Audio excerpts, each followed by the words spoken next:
is not what you're paying before. There are some things that are certainly far more easily done by myself in the situation you provide for me. But overall, it must not be that the pastor of a local church is recognized for his good works. It must be that the membership, that the attending congregation is known by the community as servants by way of good works because of the influence of Jesus Christ. When you go to seminary today, often the thought is work only the hours that your own people work. And so I would like to say sometimes, well, we got quite a good handful or two of unemployed. They don't work at all, so maybe I could not work at all, No, I don't carry it that far.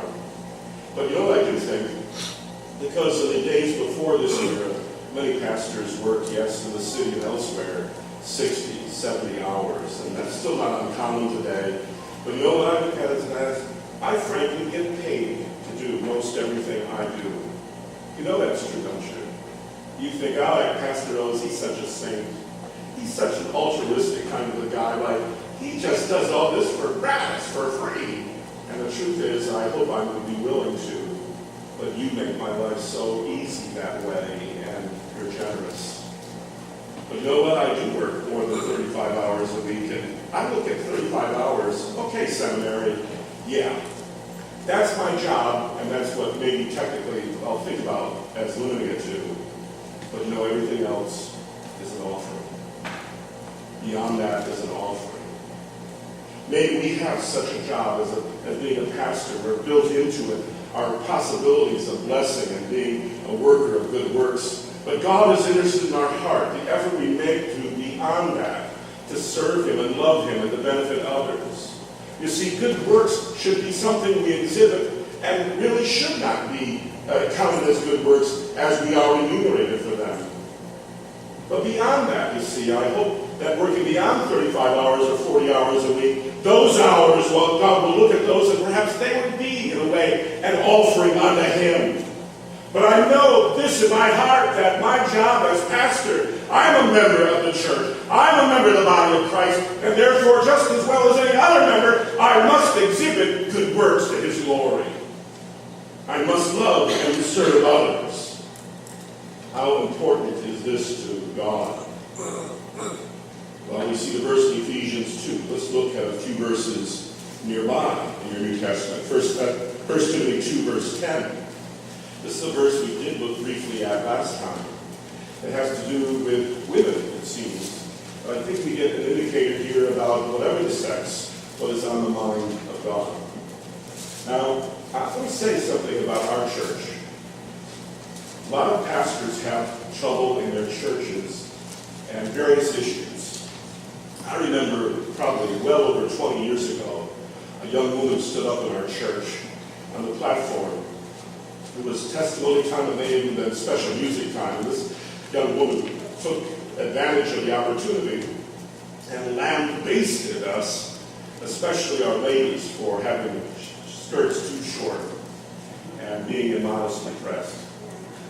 Which occurred to me on the spot, and it has for years been a reason for some meditation, that the very person who said that was the most immodest dresser in our church. Really, absolutely no question, the most immodest person as far as dress in our church. And yet she thought this was something that she needed to correct all the other women about. Well, I can't remember exactly what it was back then. I know she was an example of quite some hypocrisy about whatever she was saying exactly is in her own lifestyle. But I look at Woodside, and I'm thankful for the modesty of our women. At Woodside, we have some of the most beautiful, wonderful women, I believe, possible. And they're not all the same. They're different, unique, and various things make them stand out. You know what? That's a blessing to a pastor when he doesn't have to be critical or speak to someone. Ladies, thank you for your obedience to Christ and your attempt at modesty in a very immodest world. And your love and your faithfulness in this, it's appreciated. More men in this room would testify, hey, we have such beautiful women in our church, I'm glad they dress modestness, so I have any attention at all that has to go to sermon. Now our verse, 1 Timothy chapter 2, Paul says to Timothy, hey, and he's been talking a bit about women and about things in the church in these areas. Verse 9, in like manner also women, that they adorn themselves in modest apparel. This should be a goal. With godly fear. Their motivation should be, of course, their own relationship with God. And sobriety. Conscious commitment. This results in modesty. Not with braided hair. Now I like long hair. When my wife cut her hair quite a number of years ago, and it was much longer than it is today, I almost just really turned angry, hit the wall kind of violence, because I like long hair, always have. Although, pretty nice. But you know what? The issue, see, isn't hair. Verse 9 says, hey, the issue isn't hair. Not with braided hair. You don't have to go to that extent. It's not a hair matter or a hair factor or issue or even gold. Some of us flash around a little bit more jewelry than others, not pearls. It's not the obvious or suspected costliness of clothing. No, those things are why they're so unimportant before God. But verse 10, but what becometh women professing godliness? If you want to be called a godly woman, hey, what should stand out is good works. I know that sounds so sissy. Now, I have to do something just for a second, if it just occurred to me. Because I'm inviting you at the end of this message to ask me questions about this message last week. And I have this thing, I have this terrible memory. And at my house, when something is important and I need to remember it, I put it on a piece of paper and I drop it on the floor where I can't miss it. I'm hoping I won't miss this. To allow some time for questions and answers near the end of this message here this morning. That's why I turned literally on the pulpit here in the pulpit area. But we look at it rather Sicily. We look at it rather daintily perhaps, but look at verse 10. If godliness is important, what becometh some woman professing godliness is good works. It's not the hair, it's not the dress, it's not the jewelry. Hey, listen, it is good works. And you know what? One of the greatest criteria for, say, a young man, a future spouse, should be your hope or your observation that future young woman of yours has that already in their lives. A care for others. If you get hooked up to a young woman who's only self-possessed and overwhelmed by her own self in any way, young woman, if you have the beginnings of some affection for some young man, I think I can still say this from this verse here, and his only thought is modern American He-Man Hollywood type, be it exhibited by whatever means. Hey, please, no. And there is nothing in that person's experience of apparently discipline, regular care of others in need and in trouble, good works, then you had better fast get out of there. Please know this, that before God and for the practical living of a life pleasing unto Him, good works should characterize us. And it's not a matter of sissiness.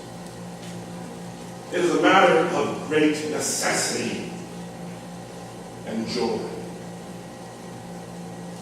Again, from a week or two ago, we've shared what are desirable traits. And I've thought about women, and sweetness is one. Intelligence is one. You don't want to either one, male or female, marry somebody who's less smart, or at least that less sharp intellectually. You do not want to come to a place where you'll despise that person or be disappointed by them in that area. Don't give up on the intellectual as a criteria. Sweetness and intelligence, and then maybe next, physical attractiveness. Always, all of this Christian, by the way, under Christ. But what is desirable, one of the things we should look for, is there a heart to care? Is there a heart of sacrifice? When I first met my wife many years ago, and we've been married 30 years now, she had a job. She had very long hair. She had very long hair, but she also had good works. She had a very humble job, working as a school teacher at a Christian school. She lived in an apartment that was a former garage, converted garage. She got paid almost nothing, really. Her greatest adventure was maybe every once in a while getting a chance to drive the 40, 50 miles to visit family. And, she was trying to do some graduate work to work on an advanced degree at the same time. She served in the church that she attended, other than just being a school teacher there. There was already a basis and a history that I learned about early, seeking to know about it, of good works. It's not easy to change in midlife to something that one has never been, to something that is now desired. By God's power, that can happen, but oh, how wonderful if we raise our children with a desire for and a history and an execution of good works done in family and then on their own to the glory of God. It is a noble undertaking. It is beneficial. It is glorious because it's pleasing unto God. And know that it is vital. In the same book of the Bible, 1 Timothy chapter 5 and verse 10. Chapter 5 and verse 10. Here was this interesting case about what you do with a poor person, especially a woman. Now know that most people were married in the Bible day. Most women married pretty early. Singleness was almost impossible in that society. And so most people definitely did marry. What happened when the spouse died? There was a possibility of remarriage. But as even today, that's not always possible or easily done. Can one reach an age, even apparently in the Church of Jesus Christ, where there is little hope in that area, but still with some expectancy, some years still to go, wherein might there lie hope and there's no work, nothing outside the home, no means of living? What if you're a widow? What should the church do for its own in this circumstance? Paul writes in 1 Timothy 5. Fundamentally, verse 8 says this: if any provide not for his own, and especially for those of his own house, he hath denied the faith, and is worse than an infidel. Now, verse 8, those are pretty horrible consequences, to defy the faith and to be declared by others or by God or both an infidel, someone outside totally the faith. But one qualifies for that if one neglects his own responsibilities as far as provision for his family. This means some things. It also probably does not mean some things. It doesn't mean that a parent has responsibility for having the largest flat-screen TV against the north wall of their luxurious home as the child might dream. No, it doesn't mean that there is gourmet food or lengthy, very wonderful vacation week after week and this or that. It doesn't necessarily mean many of the things that a secure home would seem to call for today. But listen, a lot of our lives are full of things that are not necessary, that are extras, that we're not even thankful for. But notice our scripture. If any provide not for his own, our first responsibility is to our own. When we are not responsible for our own, look out, especially those of his own house. Your home, where you live, those attached to you and you attached to them, and to live such a life is to defy God. How about a widow? Verse 9. Let not a widow be taken into the number, that means to be accepted into the group of those who receive help. Don't let the widow, it says, under 60 years old, having been the wife of one man. A criteria of age. Now, this was not a young age. This was quite an old age. What are they saying? Today's 60 is yesterday's 35. Wow. But the truth is, 60 was not young in the Bible days. The average age of mortality in the Roman Empire, and that of course covered hundreds of years, but around before and after Jesus, was 29 years of age. You said, impossible. How could that be? And if it was the case, by Jesus dying perhaps at the cost of 33 years of age, why? He was already past middle age. No. The age is at 29 because so many women died in childbirth. And so many babes died at birth and in childhood through the next 3 or 4 years, 5 years. Also war and disease. But the actual average age of death in that era was almost 40, 50 years younger than it is in our day. A widow of 60 years has been through it and is elderly, really quite elderly. Do not throw this era on the era of Methuselah or that era and Abraham and such.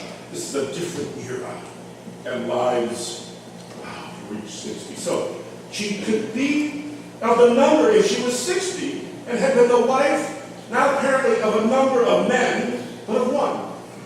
Verse 9, verse 10. Also, she should be well reported of for good works. What? You mean, at the time of evaluation for her being on such a list that would receive help from Christians, was the thought that she had a history of good works? Yes. Let that be an encouragement to the people of that day as they heard it in their youth. That someday, well ahead, what the criteria for true full blessing from God and from His people would be a faithfulness as regards good works, even from the beginning. You know, I was born in 1949. Wow, what a year to be born. Young, wow. Now I'm 60 years of age. A couple times a year, I think it seems the Social Security sends me a pamphlet. On it are some personal things. It records everything I've ever earned in each year of my life. Wow, that's interesting. That's interesting to see how little my pay was for the kind of job I had when I was a boy. Right up to today, there it is listed. Did you know that Pastor Rose could actually retire at 66 years of age with full Social Security benefits, which is not enough to live on. Please don't think that, and please be warned of that. Now, if I decide to quit work early at 62, I could get something, but far less, really, than the amount that I would get at 66 because it keeps going up. And if I worked until 70 years of age, see, beyond 66 to 77, it builds. Ooh, I should keep working. I should keep doing something so I don't claim these benefits. So I'm covered.